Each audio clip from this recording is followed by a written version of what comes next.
Hey there, it's Patricia Young. I just wanted to pop in for a minute. I know there's a weird shadow in my face. I don't know what to do about it.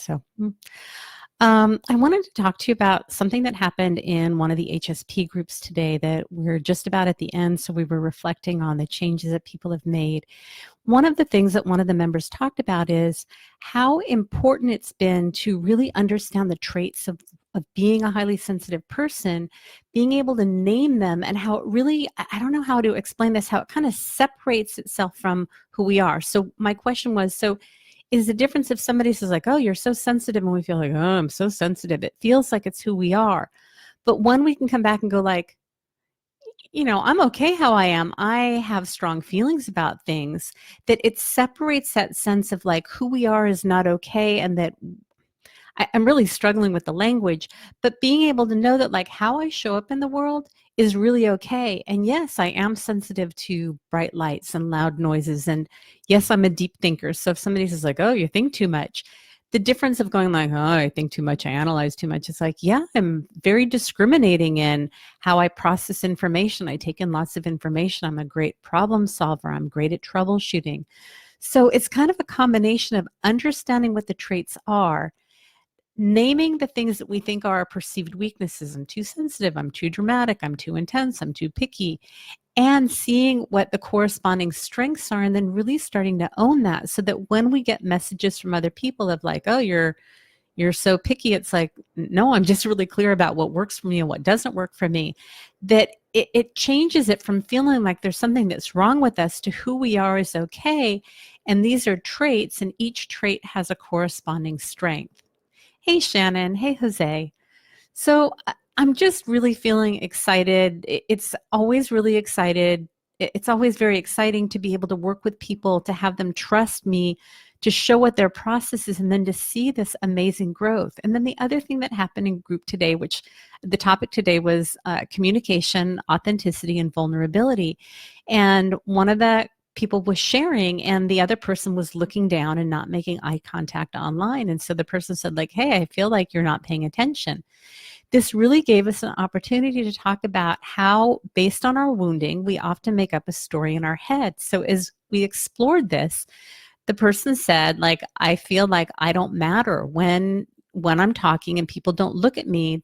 The message that I tell myself, the story I make up in my head, is like, I don't matter, I'm not important, I'm boring, I'm not interesting. And it really gave us an opportunity to look at that what this other person was doing by not attending really had nothing to do with this person's reaction. The other person actually was so engaged that they were taking notes, so they were able to give the original person a reality check. But we also got a chance to look at this whole process, that just because, so one of the things I've shared about before is historically, it's not so much now, I have a thing about people being on time for me. And if they're not, it triggers that sense of like, I'm not important, the relationship is important, I don't matter. And when I wasn't aware of that, I really organized everything kind of on the level of like, you need to show up on time because this is how I get my sense of value. I didn't have that awareness. I just organized everything around people being on time. And in this situation, the person is like, if people are looking at me, they're attending. And when we're able to go underneath that, the mic's a little bit in the way. When we're able to go underneath that to what does that mean to me? It makes me feel like I don't matter, I'm not important, the relationship isn't important. We talk about that, then we don't need to externalize with those behaviors. So what we talked about in group, because another person said like, I'm not really comfortable making eye contact. So now I'm afraid that if I don't make eye contact, you're going to think I don't care. So the conversation became around, just because somebody has a need, so specifically in this group, this person shared that when people don't look at them, they don't feel attended to, that they don't matter. So does that mean that now everybody has to look at them to make them feel better? No, not at all.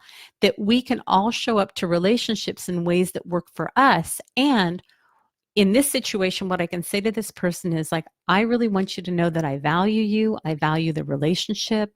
You matter to me. You're important. And I don't always make eye contact. So there's a way that we can each have a need that's different, and we can have a meeting in the middle. And then the way that this shows up with the issue that I was having is people can be late. They can, they don't have to be on time. I don't have to control people's behavior, because when we talk about I just need to know that I'm important and that I matter. That's what the focus is. And then we don't need to externalize about all these rules. And I see this so often in relationships that because we don't talk about what the core need is, we get into control and like, you didn't call me, you didn't respond to me, you didn't show up on time, you didn't take the trash out. Like if you did these things, I would know that you love me and that I matter. And it could be that it's not important to the other person, they forgot. I mean, there's all this other stuff. So it just was so beautiful to have our topic be communication, authenticity, vulnerability. Hey, Anita. Hey, Shannon. Um, and to have this show up in group and to be able to look at it and process it, it's just incredibly powerful. This work just gets me so incredibly excited and enthusiastic that we just often confuse some of the traits. And something else that came up, somebody had asked about something. I'm trying to think of what it was. And it's the difference of like when we have that wounding overlaid with the trait of being a highly sensitive person, and how do we tease that out? And I'm trying to remember what the example was, and it's just eluding me. I usually have notes. So anyways, thank you for joining me today. These groups have been incredibly powerful. If you're a highly sensitive person and you want to learn more about the trait of high sensitivity, I have a number of videos on my website at unapologeticallysensitive.com. I have a podcast called Unapologetically Sensitive. You can find it on Pandora, iHeartRadio, iTunes.